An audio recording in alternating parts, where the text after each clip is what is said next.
के कगार। चुनावी शंखनाद करने से पीएम मोदी ने पश्चिम बंगाल को रेलवे, सड़क और बुनियादी ढांचे से जुड़ी कई परियोजनाओं की सौगात दी।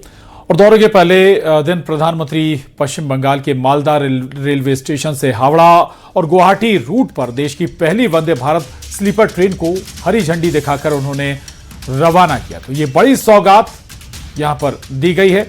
आपको बता दें, पश्चिम बंगाल के मालदा रेलवे स्टेशन से हावड़ा और गुवाहाटी रूट पर देश की पहली वंदे भारत स्लीपर ट्रेन को हरी झंडी दिखाई गई है। हमारे जिले के सभापति में पुस्तक जो हमारे नरेंद्र मोदी जी का जो विभिन्न भाषण है उनको बता दें आपको, इस वंदे भारत ट्रेन का फायदा पश्चिम बंगाल को भी मिलेगा, असम को भी मिलेगा। इस वंदे भारत ट्रेन को बता दें आपको, यह स्लीपर वंदे भारत, पहली स्लीपर वंदे भारत की शुरुआत हुई है और बेहद लग्जरी ये ट्रेन है। इसका जो पहली ट्रेन की जो सौगात मिली है वो पश्चिम बंगाल के लिए, इसके अलावा असम के लिए ये बड़ी सौगात है। देख सकते हैं आप तस्वीरें, बेहद ही आधुनिक और लग्जरी सीट्स, आरामदायक सीट्स बनाई गई हैं वंदे भारत स्लीपर ट्रेन की। बिल्कुल, और इसके साथ ही इसमें खास सुविधाएं भी हैं। बंगाल की इस पावन भूमि से आज भारतीय रेल के आधुनिकीकरण की तरफ एक और बड़ा कदम उठाया गया है। आज से भारत में वंदे भारत स्लीपर ट्रेनों की शुरुआत हो रही है। ये नई वंदे भारत स्लीपर ट्रेन देशवासियों के लंबे सफर को और आरामदायक बनाएगी, शानदार बनाएगी, यादगार बनाएगी। और 5 की आज की शुरुआत प्रधानमंत्री के बंगाल दौरे के साथ, जहां उन्होंने बंगाल का चुनाव का शंखनाद करते हुए बीजेपी की जीत का दावा किया और टीएमसी की विदाई की बात भी कही। प्रधानमंत्री ने टीएमसी को निर्दयी बताते हुए बीजेपी की जीत के साथ बंगाल में विकास की नई गाथा लिखने की बात कही है। बता दें आपको, प्रधानमंत्री के बंगाल दौरे के साथ बंगाल चुनाव का शंखनाद हो गया है। बीजेपी की जीत का दावा भी बीजेपी की तरफ से कर दिया गया। टीएमसी की विदाई की बात भी कही गई।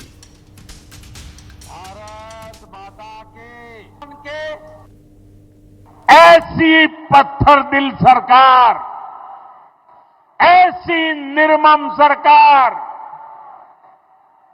ऐसी सरकार की बंगाल से विदाई जरूरी है।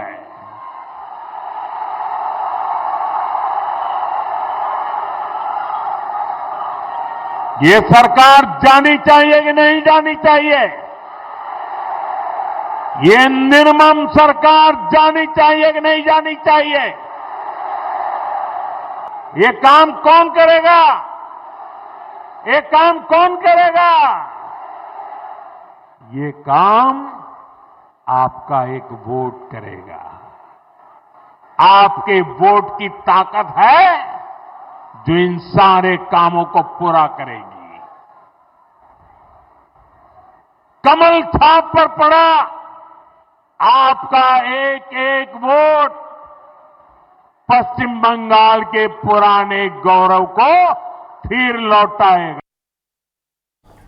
और इधर पश्चिम बंगाल के सिलीगुड़ी में महाकाल मंदिर के शिलान्यास कार्यक्रम में मुख्यमंत्री ममता बनर्जी शामिल हुई। इस मौके पर उन्होंने कहा कि दार्जिलिंग जिले के सिलीगुड़ी में बनने वाला महाकाल मंदिर करीब 2 साल में तैयार हो जाएगा। मुख्यमंत्री ने बताया कि 17.5 एकड़ में फैले इस मंदिर परिसर में 216 फीट ऊंची शिव प्रतिमा स्थापित की जाएगी, जो राज्य की सबसे बड़ी शिव प्रतिमा होगी। मंदिर परिसर में एक कन्वेंशन सेंटर भी बनाया जाएगा। ममता बनर्जी ने कहा है कि प्रोजेक्ट के लिए जमीन पहले ही चिन्हित कर ली गई है और निर्माण के लिए टेंडर भी जारी कर दिए गए हैं। वहीं शिलान्यास समारोह के बाद निर्माण कार्य शुरू होने की उम्मीद है। महाकाल मंदिर प्रोजेक्ट बंगाल सरकार के हाल की धार्मिक इंफ्रास्ट्रक्चर पहलों का हिस्सा है, जिसमें दीघा का जगन्नाथ मंदिर और न्यू टाउन का दुर्गा आंगन प्रोजेक्ट भी शामिल है। हर हर महादेव, रक्षा करो महादेव, हर हर महादेव, রক্ষা করো মহাদেব, হর হর মহাকাল, রক্ষা করো মহাকাল।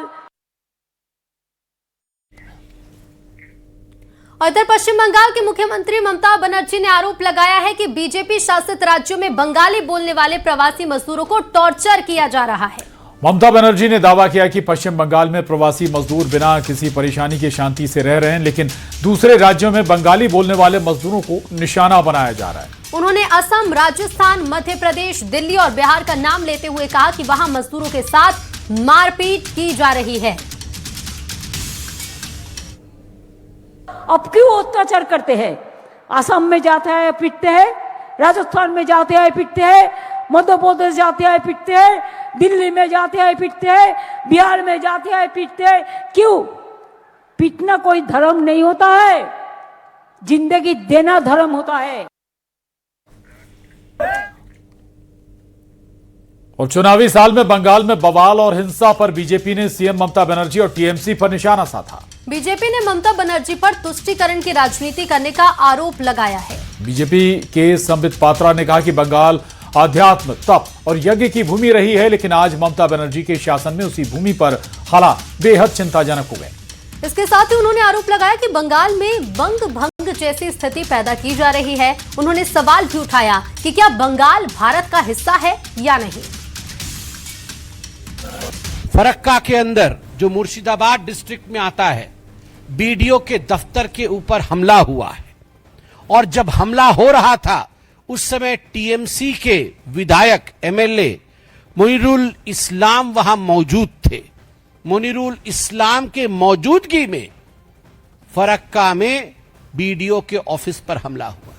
मुनीरुल इस्लाम ने खुलेआम कहा कि यहां राम से पेपर मांगा नहीं जाता, रहीम का पेपर चेक किया जाता है। ममता बनर्जी जी को मैं कहना चाहता हूं, ये राम और रहीम की कहानी नहीं, ये रोहिंग्यान की कहानी है। आप रोहिंग्यान को बचाना चाहते हैं, बांग्लादेशियों को बचाना चाहते हैं। आप बांग्लादेशी घुसपैठी और रोहिंग्याओं की संख्या के आधार पर जीतने का प्रयास कर रही है, मगर याद रखिए ये चेतावनी है भारतवर्ष का। भारत को खंडित करके, बंगाल को खंडित करके आप कभी विजयी नहीं हो पाएंगे, और भारत चुप नहीं बैठेगा। ये तस्वीर है, खुली छूट है चकुलिया में, और बाकी हिंसा का तस्वीर भी मैं अपने साथ लेकर आया हूं। आप ये सब देख सकते हैं, चारों तरफ आगजनी और हिंसा, चारों तरफ। सभी आप लोग भी एक एक लीजिए, चारों तरफ आगजनी और हिंसा।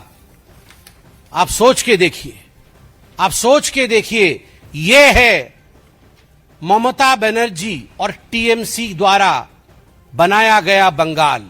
क्या हम उसी बंगाल को देख रहे हैं जिस बंगाल से वंदे मातरम की ध्वनि गूंजी थी? क्या हम उसी बंगाल को देख रहे हैं जिस बंगाल से जन गण मन की ध्वनि गूंजी थी? नहीं। आज तुष्टीकरण के